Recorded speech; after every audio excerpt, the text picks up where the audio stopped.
Bonjour tout le monde, j'espère que vous allez bien et bienvenue dans cette 4e vidéo de ce mois de décembre. Si vous n'avez pas suivi, j'ai fait des vidéos fax sur différents films de Noël jusqu'ici. Et du coup aujourd'hui on va parler du film Polar Express. Petit disclaimer avant qu'on commence, je ne l'ai jamais vu ce film parce que je l'ai toujours, il m'a toujours un peu fait peur. Je sais pas pourquoi l'animation, elle me dérange, donc c'est vrai que je l'ai jamais vu.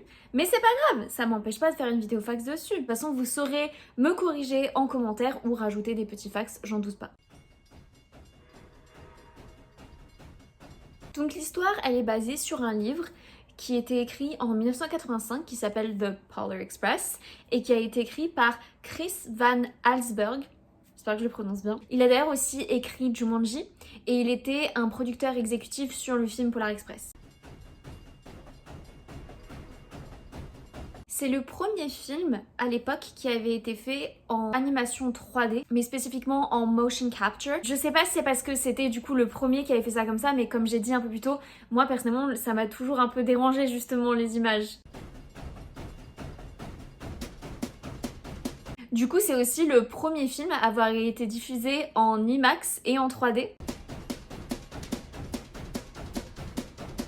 Et au début, Tom Hanks, lui, il voulait que ce film il soit fait en live action. Mais le directeur Robert Zemeckis, il a dit que ça coûterait trop cher de le faire en live action.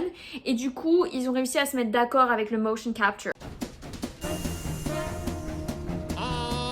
Le film a en effet coûté assez cher comme ça puisqu'il a coûté 165 millions de dollars, mais c'est pas grave parce qu'ils ont réussi à récolter au total 314,2 millions de dollars. Donc ils ont largement réussi à rembourser leurs frais.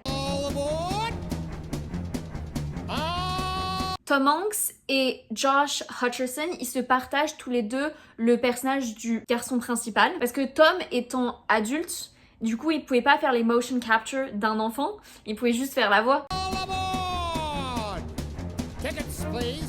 Mais d'ailleurs Tom Hanks il a fait la voix de plusieurs personnages dans ce film puisqu'il a fait du coup celui du personnage principal comme je l'ai dit, mais aussi le Père Noël, le narrateur, le conducteur, le businessman et le clochard. Et à savoir qu'au début il voulait faire les motion capture de tous les personnages, mais c'était vraiment invivable pour lui, enfin logique. Well, you're coming?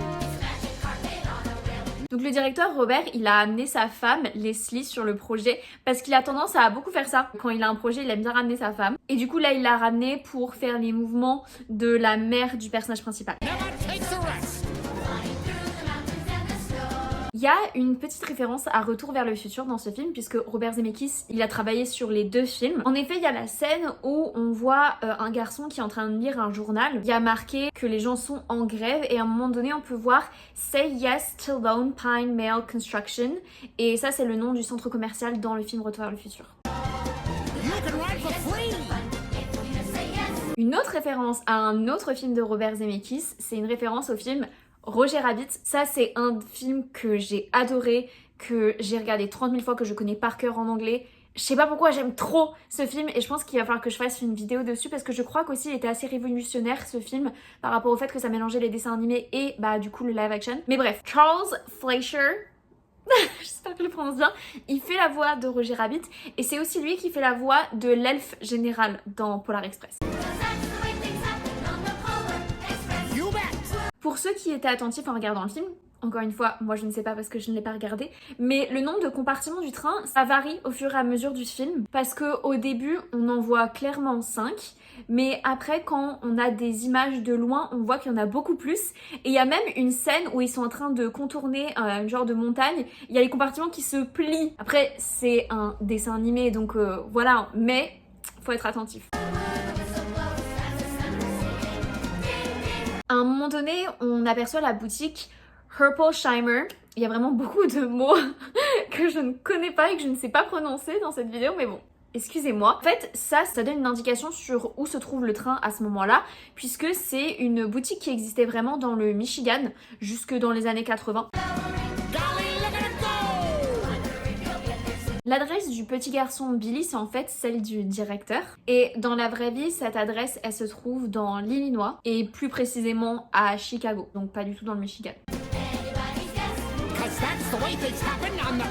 Il y a une scène où le Père Noël, du coup, il regarde sur les caméras les enfants parce que bah, he sees you when you're sleeping, he knows when you're awake. Donc dans le film, le Père Noël est en train de vérifier si les enfants sont sages avec sa caméra et on voit les prénoms des enfants, ce qui est ironique parce qu'au final, dans le film, aucun des enfants a un prénom à part Billy, ce qui a rendu les choses assez compliquées pour moi quand je faisais mon script parce que déjà de 1, j'ai pas vu le film et en plus, quand il fallait parler d'un personnage ou d'un autre, des fois t'as pas les prénoms, donc c'est compliqué. Il y a une scène où tout le monde est réuni et on voit tous les elfes du Père Noël qui sont là. Si vous faites attention, il y en a plusieurs qui ont finalement le même visage. Bah, c'est parce qu'ils ont évidemment eu la flemme de faire des visages uniques à chaque elfe, sachant qu'il y en avait beaucoup. Et le petit bonus, on dit beaucoup que les films de Noël, ils sont diffusés de plus en plus tôt. Je crois qu'à la télé, ils commençaient à être diffusés mi-octobre. Et bah ce film de Noël, à l'époque, il est sorti du coup en novembre 2004. Donc un peu plus tôt que Noël. Mais bon, encore novembre, je trouve que ça va. Et voilà, cette vidéo est terminée, j'espère qu'elle vous a plu. Dites-moi si vous avez vu ce film et si ça vaut le coup. Ça reste quelque chose qui a marqué son temps parce que comme j'ai dit, ça a été le premier dans beaucoup de domaines ce film. Donc rien que pour ça, ça peut être à célébrer. Enfin bref, si c'est pas déjà le cas, je vous invite à aimer cette vidéo, à me suivre et à activer la petite cloche. Et vous pouvez aussi aller voir toutes mes autres vidéos de Noël que j'ai fait parce que du coup, je sors des vidéos mercredi et dimanche. Du coup, je vous dis à très vite. Bye!